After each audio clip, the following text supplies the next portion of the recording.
en Lamentaciones capítulo 3 versículo 19 al 26. Lamentaciones es un libro escrito por el profeta Jeremías. Habla de la crisis tan difícil que pasó el pueblo de Israel durante la ocupación del imperio de Nabucodonosor, el imperio babilonio. Lamentaciones capítulo 3 versículos 19 al 26. Por favor, le pido silencio para que podamos escuchar y concentrarnos en la palabra del Señor. Dice ahí la palabra del Señor: acuérdate de mí, de mi aflicción y de mi abatimiento, del ajenjo y de la hiel.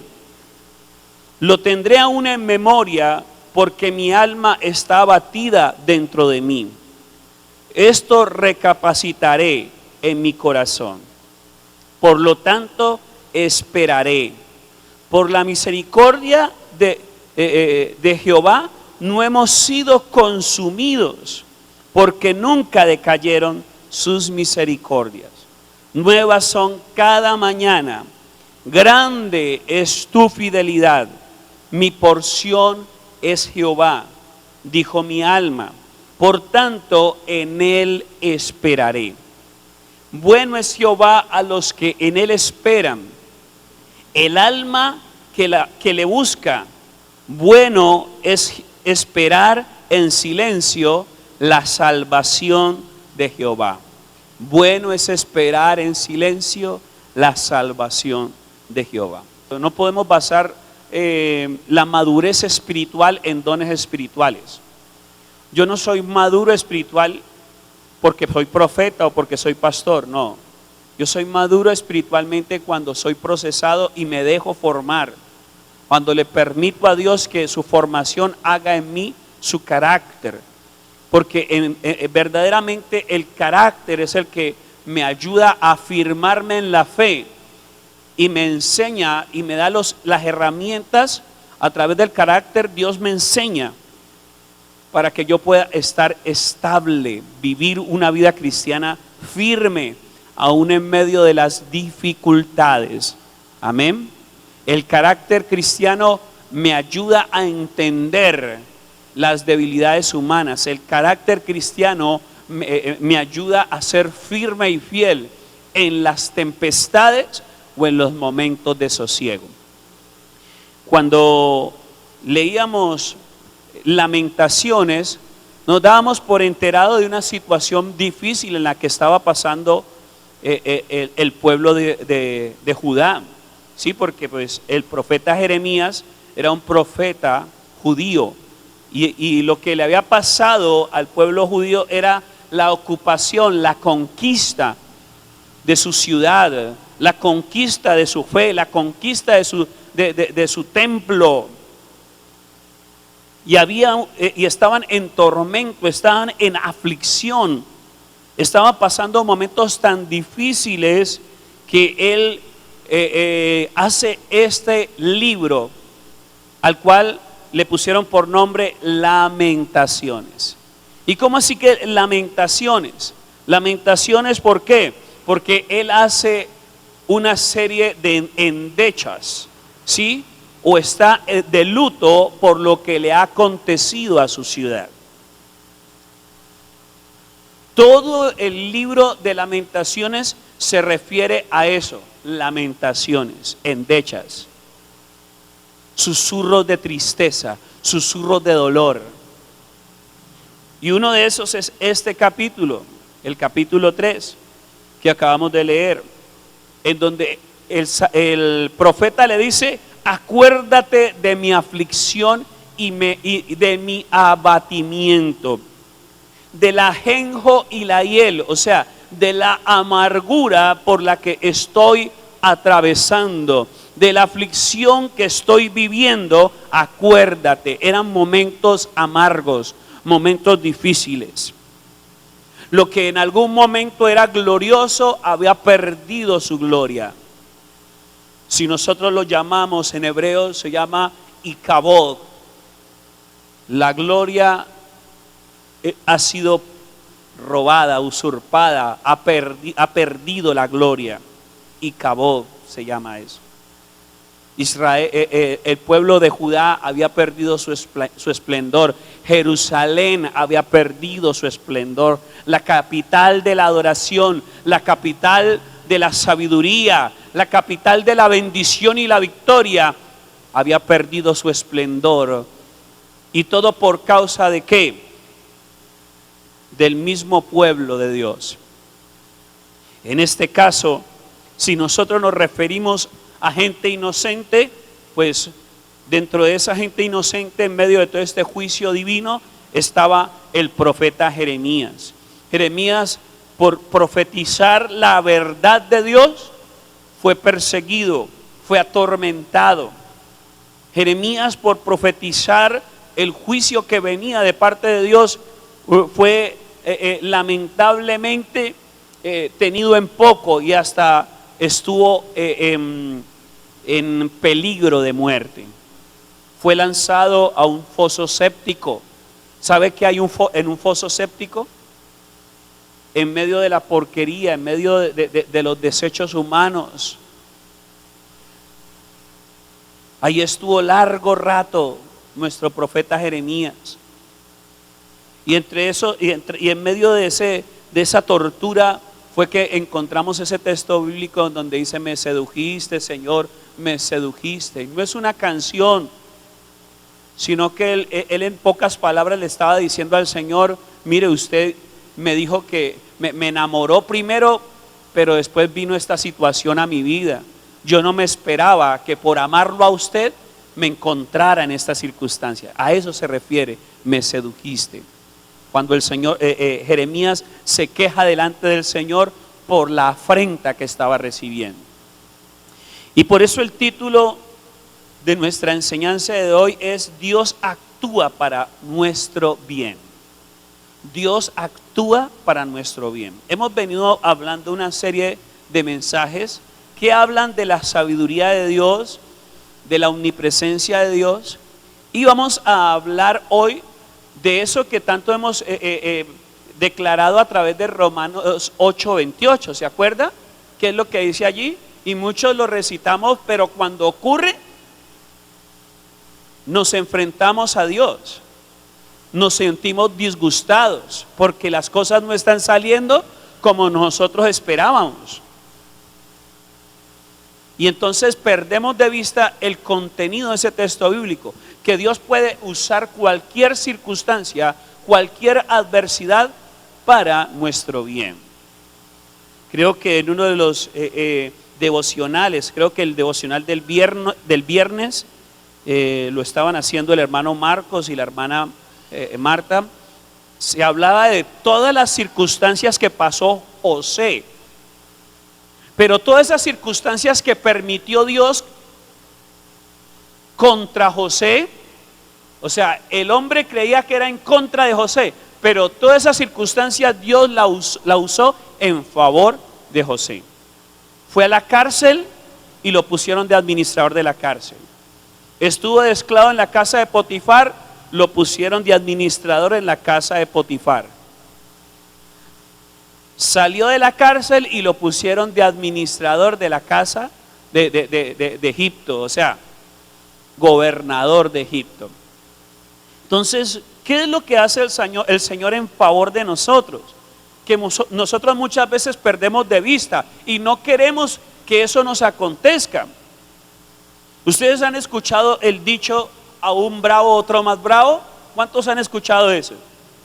Pues resulta de que Dios usó para formar el carácter de Jacob nada más y nada menos que alguien doblemente tramposo, nada más y nada menos que su suegro Labán. ¿Y cuánto fue el desierto y el proceso por el cual pasó Jacob? Aproximadamente 14 años. 7 años por Lea, 7 años por la que verdaderamente quería. ¿Y qué creen que pasó en ese tiempo? ¿Jacob devengó algún salario? No. Todo el tiempo que vivió Jacob trabajando, para su suegro fue gratis. 14 años. Pero ¿saben qué? Aún así Dios lo prosperó. Aunque no recibía ninguna remuneración económica física, sí estaba Dios ahí latente, pendiente de su proceso, pendiente de esta situación. Pues lo que estaba pasando Judá, porque Israel en ese tiempo el reino estaba dividido en el norte Israel, en el sur Judá. Entonces lo que Dios estaba buscando con Judá era formarlos y volverlos nuevamente a que regresaran a su seno. Judá se había apartado de Dios, estaba detrás de vanidades y de sus ídolos, y Dios usó el yugo de Nabucodonosor para que su pueblo nuevamente regresara y recapacitara. Pero entre ellos un hombre justo hacía su lamentación. ¿Cuántas veces nosotros no hemos hecho nada y estamos pagando el pecado de otro? Hay parejas, el esposo la embarró y la esposa está sufriendo. Y eso sí que ocurre, porque a veces solemos haber esposos faltos de sabiduría, faltos de entendimiento, y hacemos con la finanza lo que más queremos, y por nuestra desobediencia pagan los platos rotos, nuestra familia, nuestros hijos, nuestro cónyuge. A veces estamos sufriendo los embates de la adversidad. Y Jeremías no era que estaba en hambruna. Yo no creo que Jeremías estaba faltándole algún alimento. A Jeremías no le faltaba nada. Óigalo bien, nada. Él hacía la lamentación. ¿Por qué? Porque es un hombre apasionado por Dios, un hombre apasionado por su nación y un hombre apasionado por servir. Y entonces él, al ver el sufrimiento de los demás, se abatía. Si eso le pasa a usted, usted es una persona, si eso nos pasa a nosotros, usted y yo somos unas personas llenas del Espíritu Santo. Pero si alguien sufre y nos da lo mismo, hermano, hay que revisar si el Dios de misericordia ha llenado nuestro corazón. Si nosotros nos gozamos del mal ajeno, hay que mirar qué clase de Dios ha inundado nuestro corazón. Tremendo eso, ¿cierto? Estamos tan acostumbrados a un mundo acelerado que a veces también esperamos que nuestra vida espiritual sea así. En el mundo las cosas tienen que ser así. Y nosotros muchas veces creemos que en Dios también debe ser así.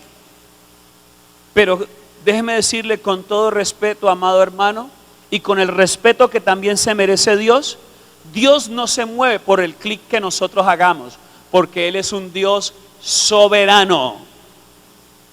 Y Él no depende de ti y de mí. Antes, más bien, nosotros dependemos de Él. Las decisiones que se toman en el tercer cielo afectan el mundo terrenal, afectan el primer cielo y el segundo cielo. Las decisiones que se toman en el trono de Dios o el mismo Dios afectan nuestras vidas terrenales. Y todo lo que Dios ha dicho y ha prometido lo va a cumplir, pero en su tiempo, no en mi tiempo. Y allí vuelve nuevamente a jugar ese papel de la paciencia. ¿Será que somos pacientes? El profeta Jeremías dice ahí en su texto: por tanto en ti esperaré. Bueno es esperar en silencio la salvación de Jehová. ¿Y cómo es esperar en silencio? A veces nosotros nos llenamos de ira y andamos diciendo cosas. Soltamos de nuestra boca cosas incorrectas. por más apretado que esté en nuestro corazón, por más adolorido que se sienta en nuestro corazón, cerremos nuestra boca si vamos a hablar cosas que no son. Más bien corramos a la presencia de Dios y permitamos que por el poder de su Espíritu Santo nuestro corazón reciba sanidad, nuestro corazón reciba ese masaje para poder volver a palpitar con más razón, con más motivos, con más fuerza. Amén, iglesia. Sin embargo, Dios actúa en favor de quienes esperan en Él. ¿Cuántos esperan en Él? Pero hay que mostrar frutos de que estoy esperando en Él. Hay que mostrar frutos de que no estoy desesperado, de que no estoy agobiado, de que quiero las cosas ya, es que ya, porque si no me muero. A veces hemos tenido una tendencia muy triste y muy peculiar de parecer niños que le hacen pataleta o berrinche a su mamá. ¿Me das eso o si no me corto las venas?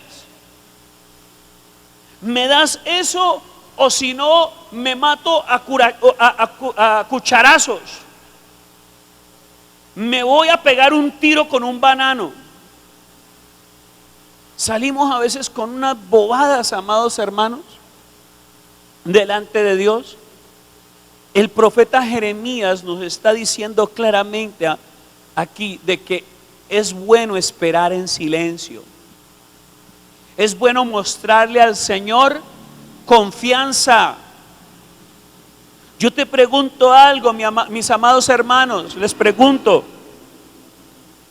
¿Dios alguna vez nos ha fallado? Nunca. Aún hasta en nuestros momentos más difíciles hemos visto la mano de Dios. Así que seamos pacientes y como decía la canción, en ti esperaré. En ti esperaré. Dios es bueno con los que esperan. En Isaías 64, versículo 4, mire lo que dice ahí la palabra del Señor. En vez de pronto estar allí enojados con tu casa, con tu familia, a veces estamos llenos de ira y nuestras familias pagan los platos rotos. Nuestras esposas, nuestros hijos. A veces el pastor está enojado por los que no vinieron al culto y saca su rabia con los que vinieron. Eso es injusto. ¿Usted qué opina? No está bien. Porque nosotros como seres humanos tenemos esa tendencia. Cuando vemos que las cosas no se nos dan, estallamos en ira y proferimos cosas, decimos cosas, declaramos cosas. Yo prefiero morirme. Yo no quiero estar más en este mundo. Hay cristianos que las cosas les están yendo mal y son tan espirituales, oiga, son tan espirituales que se escudan en el arrebatamiento de la iglesia. Ay, yo quiero que el Señor venga ya, porque ya no quiero sufrir más. ¿Usted se ha dado cuenta que eso es un escudo?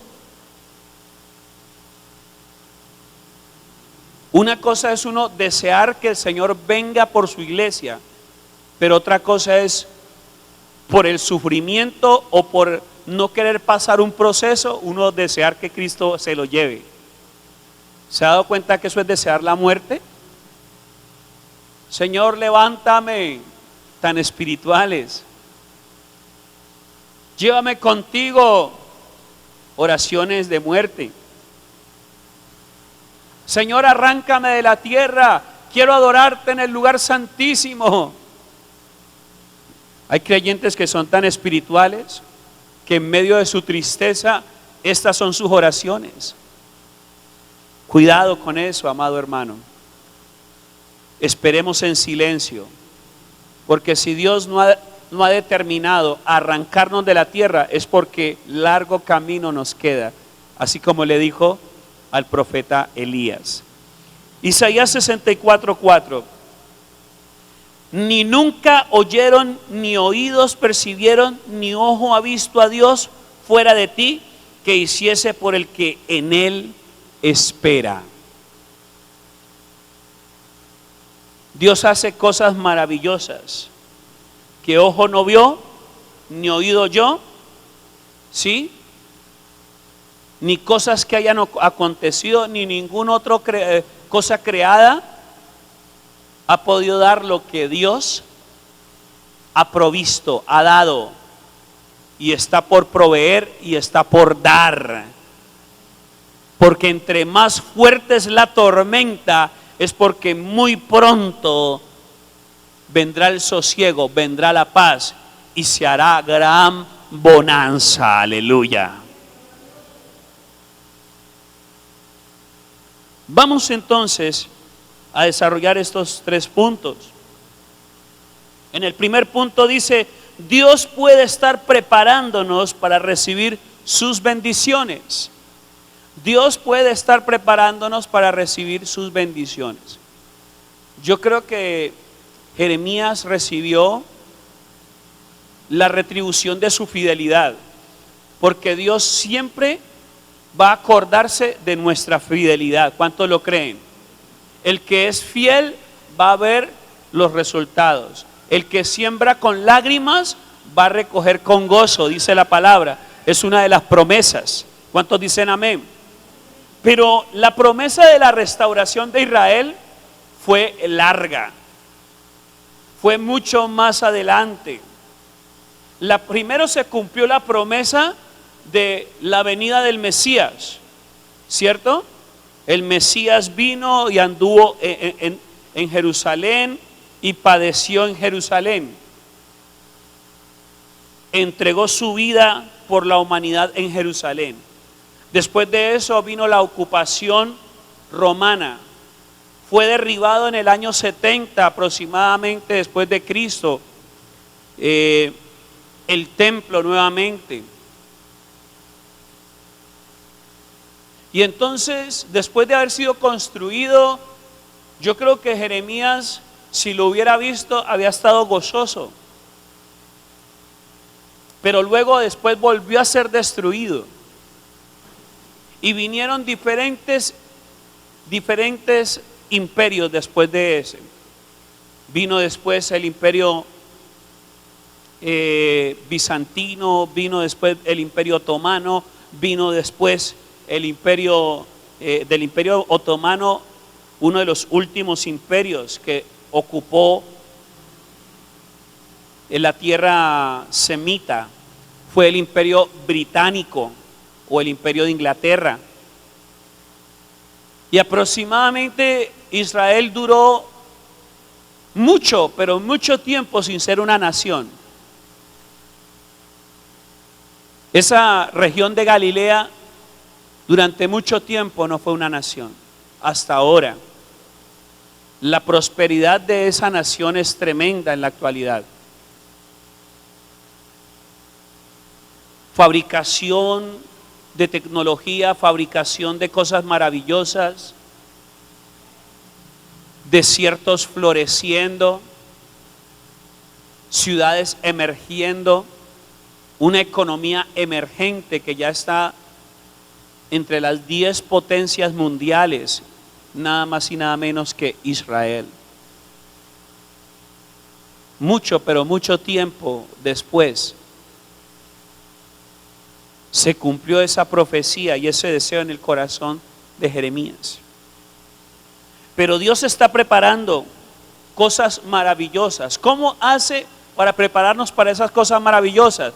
Dios nos prepara para esas cosas maravillosas formándonos e impidiéndonos cosas, reteniéndonos.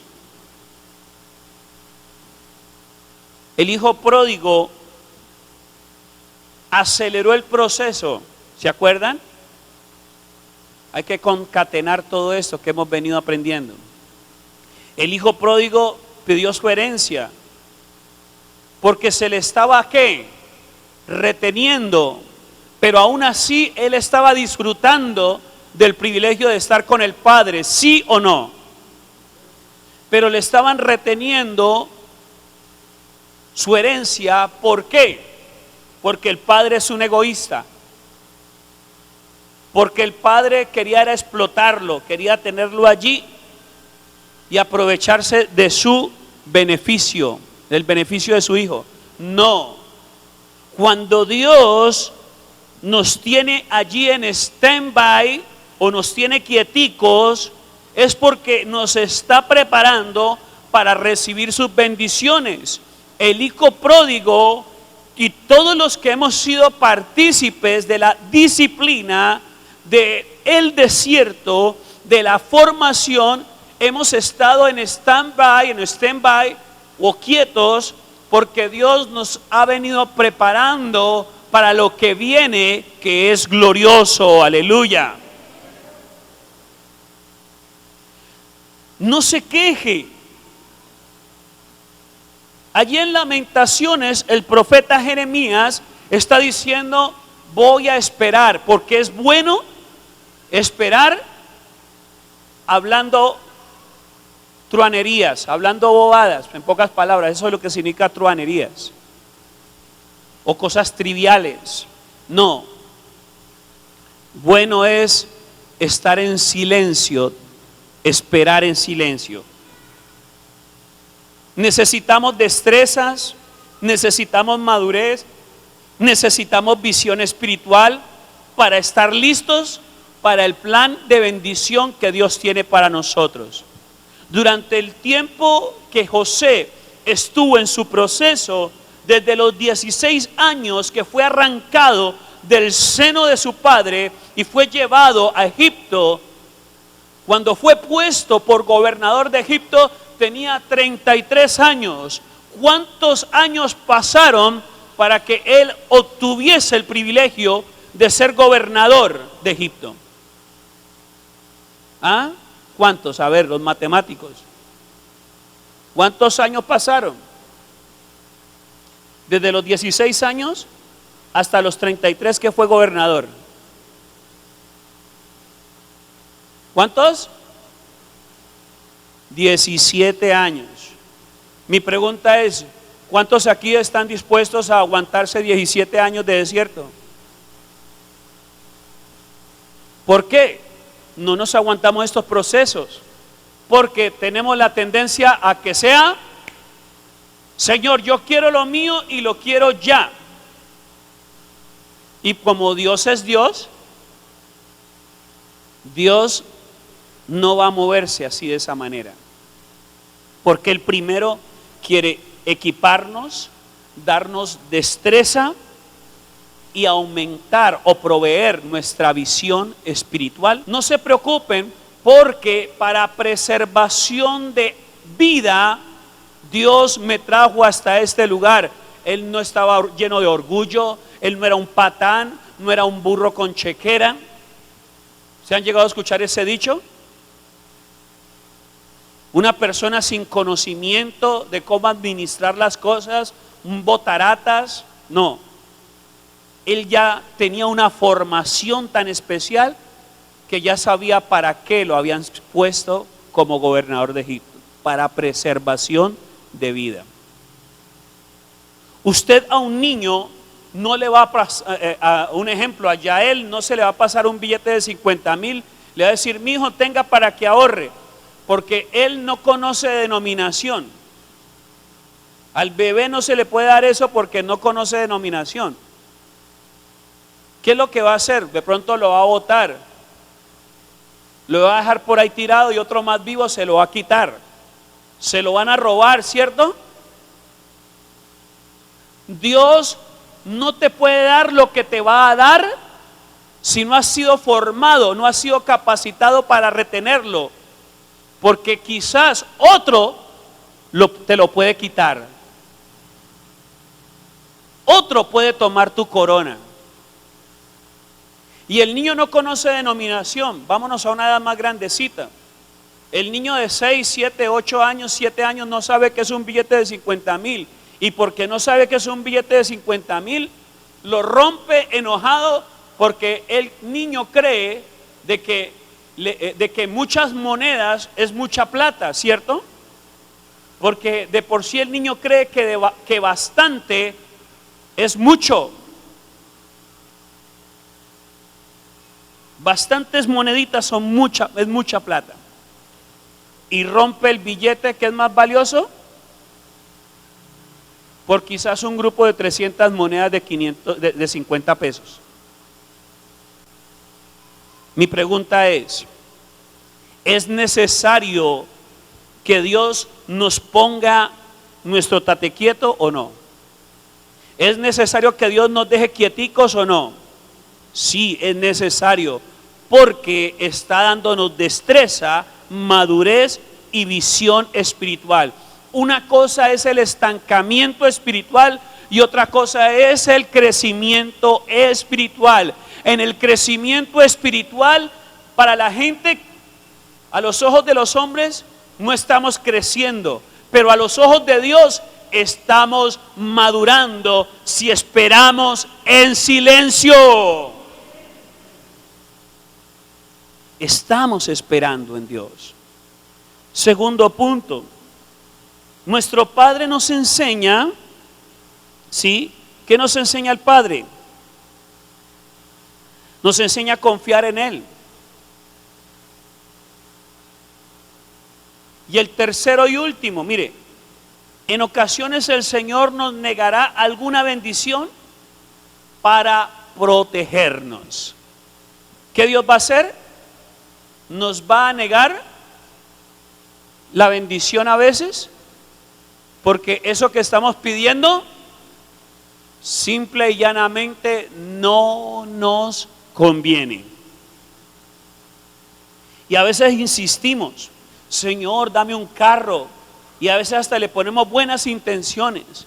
Señor, tú me das el carro y yo voy a ir a recoger a las ancianitas de las casas y traerlas al culto. E insistimos tanto, y sí, hasta que, bueno, Dios nos bendice con el carro. Pero cuando menos pensó, ya tenemos el carro. Y vi qué pasaría con el hermano que no vino el domingo. Va uno. ¿Vi? ¿Qué pasaría con el hermano tal que no vino este domingo? Van dos. Y ya uno preocupado llama, ve hermano, ¿estás enfermo? Ay no, pastor, lo que pasa es que estoy paseando con mi familia en el carro. Ah, qué chévere, mi hermano, lo felicito, que disfrute sus bendiciones. Va pasando el tiempo. ¿Y saben qué? Ya no eran las ancianitas de la iglesia para llevarlas al culto, sino que ya eran las muchachas. Montaban el carro a muchachas para llevarlas de paseo. Hay bendiciones que no nos convienen, ¿sabe? Y por más que las insistamos, o una de dos, no es el tiempo o no conviene. ¿Y por qué no conviene? Porque no estamos preparados para recibir esa bendición. Amada iglesia, Dios permite las situaciones, las aflicciones con un propósito eterno.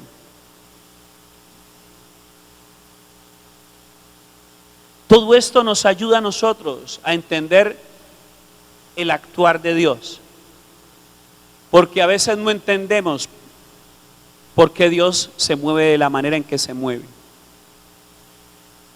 A veces no entendemos por qué Dios permite el desempleo en nuestras vidas.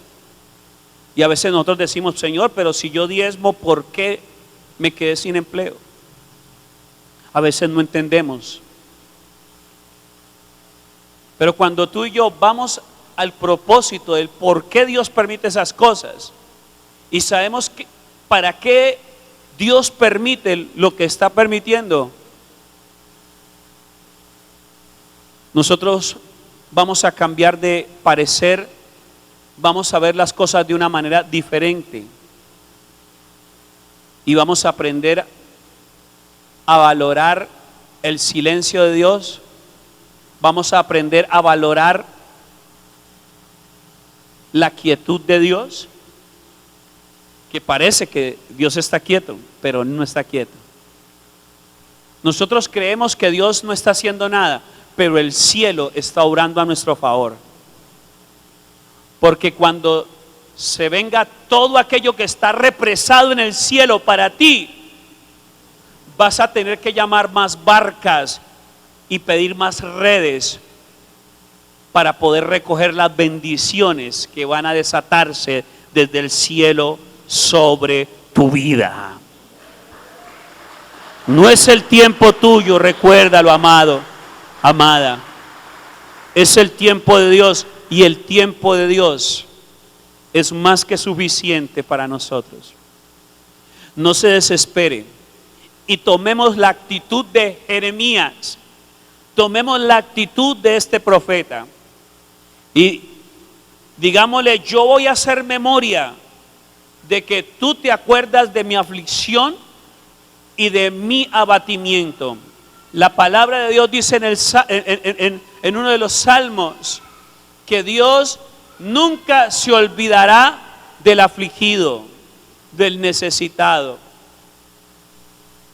Y termina diciendo: grande es tu fidelidad, tus misericordias son nuevas cada mañana, mi porción eres tú.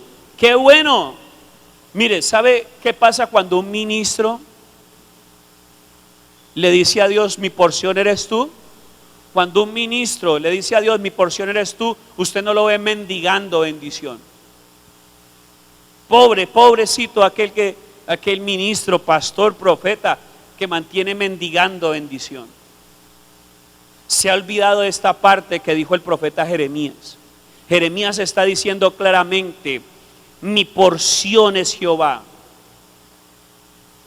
Lo que necesito está en las manos de Dios, y Dios va a proveer lo que necesito. Y cuando nosotros creemos en eso, hasta el diablo va a venir con bendiciones a tocarnos la puerta de la casa. Vea, ahí le manda a Dios. ¿Y usted quién es? No sé, me tienen acosado todos estos días de que venga y le traiga esto a usted. Ah, bueno, Señor, gracias. Dios le provea. ¿Cuál Dios? Hasta el diablo va a venir a traerte bendición. ¿Cuántos lo creen? Cuando tu porción es Jehová, todo va a estar a tu favor. Pero es bueno esperar en Jehová. ¿De qué manera? En silencio. Así que si voy a decir cosas que no conviene, más bien calladito, espere. Dios no se ha olvidado de usted. ¿Cuántos lo creen? Ponte sobre tus pies, amada iglesia. Dios no se ha olvidado de ti. Dios no se ha olvidado de usted. ¿Qué le hace pensar eso? ¿Qué le hace creer? José esperó, ¿cuántos años? 17. Jacob esperó, ¿cuántos años? 14. Y aparte de eso, también Dios tuvo que formarle para encontrarse con su hermano Esaú. Acuérdese que Jacob tenía un problema casado con su hermano. ¿Y su hermano qué quería hacer con él? Lo quería abrazar, ¿cierto? Lo quería matar porque le había robado la bendición. Y Dios tuvo que trabajar con él, volver otra vez a formarlo. O sea que el proceso de Jacob fue largo, ¿cierto? Porque para que sea un patriarca insignia del pueblo de Israel, tenía que reunir unas características muy importantes. ¿Y qué me dicen del desierto del profeta Moisés? 40 años para ser formado, para poder liderar al pueblo de Israel, recibir la unción, recibir la autoridad para enfrentar a Faraón. 40 años. Y otros 40 más con el pueblo de Israel en su peregrinaje por el desierto. ¿Cuántos años de desierto, Moisés? 80 años de desierto. ¿Usted y yo seríamos capaces de aguantar? No quiero decir que Dios vaya a usar todo ese tiempo contigo. En el tiempo de la gracia los procesos son distintos. Y todo depende de la actitud de tu corazón. Si eres verdaderamente una persona que te has arrepentido de todo corazón, si eres una persona que eres fiel de todo tu corazón, los procesos de Dios en la gracia van a ser mucho más rápidos y acelerados, y más en este tiempo en que ya nos queda poco tiempo en la tierra como pueblo de Dios. Cierra tus ojos allí y medita en esta enseñanza de hoy. Aférrate al Señor. Aférrate a Él, a su palabra, a su sabiduría, a su lenguaje divino. Señor, en el nombre de Cristo, no sé por qué estés atravesando en este momento, pero yo te digo hoy en el nombre de Cristo, descansa en el Señor y toma la actitud de Jeremías. Sí, el libro se llamaba Lamentaciones. Nosotros muchas veces nos burlamos de la quejabanza, pero esto no era quejabanza. Era un dolor que había en el corazón tan sensible de Jeremías.